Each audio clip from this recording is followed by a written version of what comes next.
Magandang araw po sa inyo lahat. Welcome po sa panibagong video natin dito sa Makapili TV.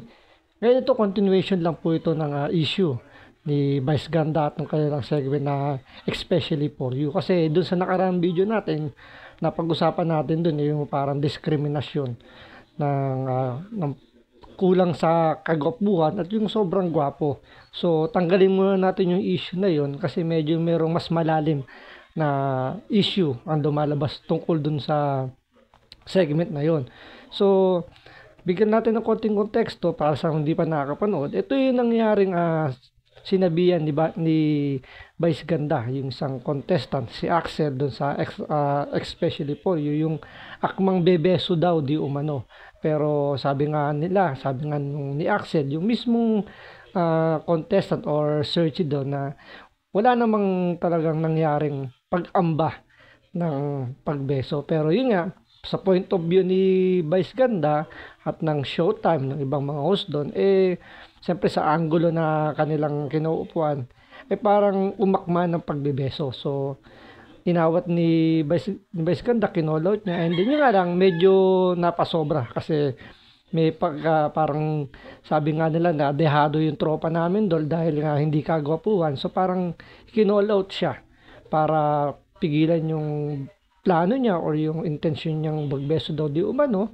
At saka yun nga na pwede daw siyang mademanda. So siyempre napahiya yung tropa natin. Siyempre may mga nag-react na mga na ibang vlogger din na yung nakarang video natin, yung bata nga daw niya, pinagtanggol niya yung bata niya kasi siyempre magkakalibel lang kami ng ng kagwapuhan. So kaya ako, tropa ko yun, siya bata daw niya. So pero yun nga, so na-upload natin yung video na yun. So dun tinalakay natin yung sinasabing diskriminasyon. Pero dito mas mauungkat dito yung malaking naging problema kung saan pa talaga nanggaling yung issue ng diskriminasyon. So, siyempre, napakinggan natin yung point ni Vice Ganda ron na nag-overreact lang siya. Or yun nga, parang gusto niyang pinoprotektahan niya lang yung contestant na si Christine.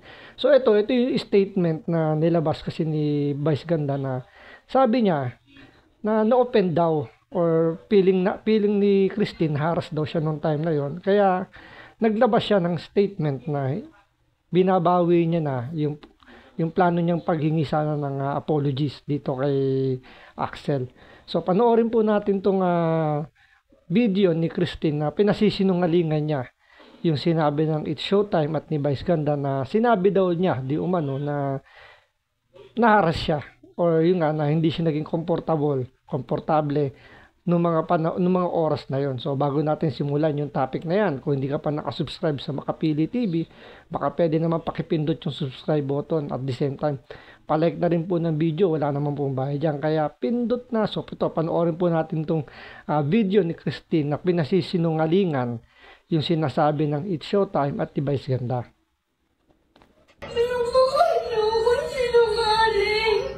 Nagkagulo na ang issue sa pagitan ng It's Showtime host na si Vice Ganda at ng dalawa namang ex-contestants ng Especially For You na sina Searcher Christine at Searchy Alex. Ito ay matapos pasinungalingan ng dalawa ang naging statement ni Vice Ganda at ng Showtime family kahapon kung saan binawi ni Vice yung dapat sana'y public apology niya para kay Axel. Matatanda ang sinabi ni Vice sa naging statement niya kahapon na nakausap daw nila si Christine at sinabi daw nitong nabastos daw talaga siya sa ginawa ni Axel sa Especially For You. Yun. Ang problema kasi nakausap daw nila. So hindi talaga, sabihin natin, hindi napausap mismo ni Vice Ganda itong si Christine. So ang nakausap or kumausap dito is yung staff lang. Hindi naman lang, pero staff nga ng It's Showtime. So doon nagkaroon ng sa tingin natin ng problema. So iba yung nai-relay ng staff na kumausap kay Christine, kay Vice Ganda. So yun nga, sabi nga naharas or yun nga, hindi nga kumbaga na-open si Christine dun sa ginawa. Yun yung pagkakakwento ng staff ng It's Showtime kay Vice Ganda. So na-open daw si Christine. Pero yun nga, base rito sa video na panonoorin natin, hindi daw yun yung nangyari. Kumbaga pinasisinungalingan na nga ni Christine So, doon nagkaroon ng mas malaking problema. Kasi lumalabas na isinasalba lang daw ni Vice Ganda yung kanyang naging statement. Siyempre, lumalabas kasi sa unang part kasi na yun, sa unang best na lumabas yung video na yun. So, parang lumalabas hero si Vice Ganda kasi nga, protektahan niya itong si Christine. Pero yun nga lang, dahil nag-overreact si Vice Ganda, siguro dala na rin na pagiging ano niya, 'di ba? Siyempre celebrity, galing siya sa comedy bar na mahilig mang-okray. So siguro pabiro siguro pwedeng intention din. Depende naman kung paano niyo titingnan yung video. So yun nga, medyo napasobra. At medyo yun nga, napahiya yung tropa natin kasi hindi naman niya intensyon na magbeso pero yun ang pinalabas at pwede pa siyang mademanda. So yun yung naging problema rito dahil nga binigyan nila ng ibang kahulugan dahil nga depende nga yun sa angulo ng camera or depende doon sa angulo kung saan sila nakaupo. Kaya feeling nila na etong si Axel yun nga mukhang gustong maka first base or yun nga makagawa ng ipinagbabawal na technique o yung nga tawag nga nilang Hokage moves. So, pero syempre yung nga pinasinungalingan na rin ni Axel tsaka ni Christine yung nangyaring yun. So, tuloy natin. Pero lumabas ngayon ang video ni na Axel at Christine at pinasinungalingan ang naging statement ni Vice Ganda. Mangiyak-ngiyak si Christine sa video na ito habang kausap niya ang isang staff ng Showtime. Ayon kay Christine sa video, ginawa daw siyang sinungaling ng Showtime dahil wala naman daw siyang binitawang salita ng katulad sa naging statement ni Vice Ganda. Narito ang audio ng nasabing phone call. Hindi mo explain ko po lahat. Tatlong video nga po po eh. Kasi Tatlong video ka, nag-iba-iba yung sinabi. hindi po, iba-iba. Paulit-ulit ko po. Ini-exaggerate. So yun, parang ini-insist ng staff ng Showtime na sinabi nga daw ni Christine, 3 video na raw yung nagawa niya na consistent daw na yun nga na hindi siya naging komportable nung mga oras na yun nung inambahan siya di umano. Siyempre di umano. Di pa natin masasabi kung sino yung nagsasabi na totoo. Pero yun nga, pero base naman sa mga involved dito sa dalawa, kay Christine tsaka kay Axel, wala talaga nangyaring ganun. So, ipapalagay na lang natin na totoo. Kasi sila mismo kasi yung nagko-confirm na wala naman daw nangyaring ganun. So, sabihin na lang natin. So, wala talagang nangyaring pag-attempt ng pagbebeso. So, sinabi naman ni Christine na 3 beses siyang gumawa ng video at sinasabi nga niya na consistent naman siya na walang nangyaring ganun. Pero nga, ini-insist ng staff daw ng It's Showtime na hindi, sinabi mo na na-offend ka. Kaya yun binigay nilang, yun yung inirelay nila kay Vice Ganda at yun yung naging statement nga ni Vice Ganda na binabawi niya yung plano niyang paghingi ng apology dito kay Axel. Hindi ko lang po. Kasi mga tao na nare-reply ako sila kasi hindi nila mag-get yung point ko. Point po, ma'am. Hindi na mag-guess ang point kasi ang trabaho kasi nila ay mag-bash. So kahit anong Ngayon po kasi, masyado na sila binigyan sa dahilan. Para may bash ako. Pinamukha niyo ako sinungaling. Paano na po? Kasi ang nagiging isang problema pa rito, bakit nila pinipilit itong si Christine na pangatawanan yung sinabing nabastos siya nung mga oras na yon. Kung mismo siya na nga mismo yung sabihin natin primary na involved dun sa situation na yon sa mga oras na yun, siya na mismo nagdi-deny na walang nangyaring ganun. Bakit ipipilit sa kanya na na-offend siya? 'Di ba? Bakit kailangan kumbaga parang ipilit sa kanya na totoo or sabihin natin kung ano yung gustong palabasin ng mga ng Showtime nila Vice Ganda na na-offend siya? Bakit kailangan ipilit sa kanya? Kung siya mismo hindi nga nagrereklamo, bakit sila yung mas nagrereklamo? So parang napaka hindi naman yata tama na yung nananahimik ipipilitin mong gumawa ng statement na para lang ma-please yung ginawa niyong action yung time na yun para lang mapagtakpan. So, di ba parang hindi naman yata, kumbaga, dehadong-dehado naman sobra dun si Axel kasi parang siya yung mas madidiin eh.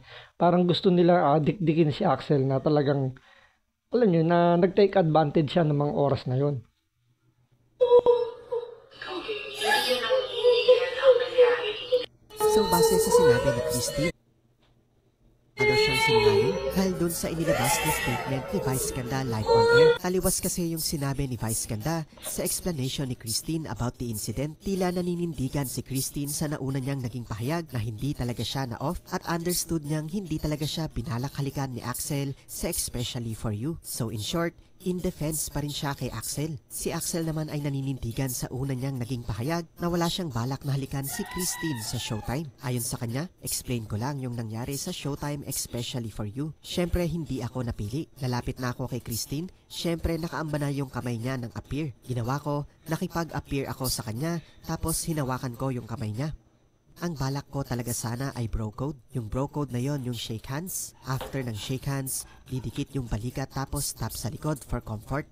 Samantala, narito naman ang naging komento ng mga netizens. Any apology after this will sound like damage control and fake, kahit na genuine pa. Vice et al. Are aware that it's more convenient to throw someone unknown under the bus instead of doing the right thing by correcting a blatant mistake. So yun nga, ang nangyayari kasi ngayon dito sa yung pagkausap dito sa mga involved kay Axel at kay Christine, parang damage control to kay Vice Ganda. Siyempre, artista, may pinangangalaga ang reputasyon. Siyempre, kailangan magmukha siyang hero dito eh. Kasi nga, dinipensahan niya na nung from umpisa pa lang nung nangyaring yon.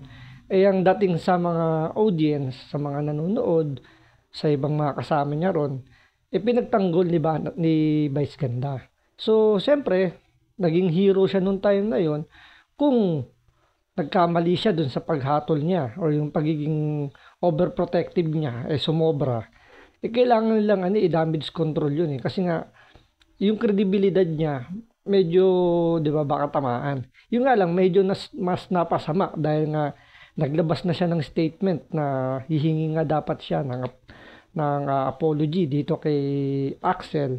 Pero, ibinawi niya nung nakakuha siya ng impormasyon na sinasabi daw ni Christine na na-open nga talaga siya nung time na yon. So, dapat, sabi nga nila, dapat hindi na lang inopen uli ni Vice Ganda yun eh. So dapat kinalimutan na lang sana niya. Hindi na lang siya nagbigay ng apology or hindi na lang dapat niya binawi yung paghingi niya dapat ng apology. Sana kinalimutan na lang niya kasi pwede namang na lang sabihin na lang na nakaligtaan na lang. So mamamatay rin naman yung issue eh. Dahil saglit lang naman yun, di naman ganun ka big deal dapat yun. Yung nga lang, since na naglabas nga siya nag-post siya na hihingi nga dapat siya ng apology kay Axel tapos bigla niya binawi, eh mas lalong lumaki yung apoy. So doon mas lalong nagkasanga-sanga, mas na medyo nahihirapan na sila ngayong i-damage control yon. Pero yun nga, base na rin sa mga nakuha nating mga impormasyon, eh medyo tumahimik na rin, hindi na nagsalita yung dalawa, si Christine at si Axel, eh, mukha daw nakausap na ng mga sa kampo nung kabila. Yun ang sabi nila ha, na baka daw nakausap na dahil nga hindi na sila nagpo-post or wala na silang reaksyon tungkol doon sa issue na yon. So parang tinuldukan na kagad. So maganda naman yung naging response kasi nga kung hindi gagawin yon, eh talagang uusbong pa yung mga bagong problema, mga bagong issue tungkol na yan. So, siguro, mas maganda na lang, usapin na lang ni Vice Ganda, privately, yung dalawa, para at least, maayos na nila yung gusot. Pag nilang palaking, kasi kung ilalabas pa rin nila sa social media, yung mga kung ano man yung mapag-usapan nila, kung ano man magiging violent reaction ng both side, eh medyo, mag-create ulit na panibagong init ng issue. So sana matuto na lang sila sa ganong scenario na wag masyado maging overprotective. At the same time dapat kumbaga bigyan na nila ng ng guidelines yung mga contestant na after na lang siguro ng hindi sila mapili, yung mga ganun ba, na iwasan na lang na magkaroon ng physical contact.